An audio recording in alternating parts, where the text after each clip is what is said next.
सारमा सगुनी हो चौकामा। अरे कैसे में बैठी हो सारमा सगुनी हो चौकामा। अरे कुरुसी बैठल कमन पापा उहे आवे मालिकामा। अरे कुरुसी बैठल कमन पापा उहे आवे मालिकामा।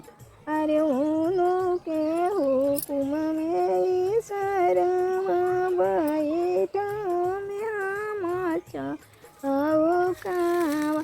अरे उनके हुकुम में ईश्वरमा बैठा हम चौकामा।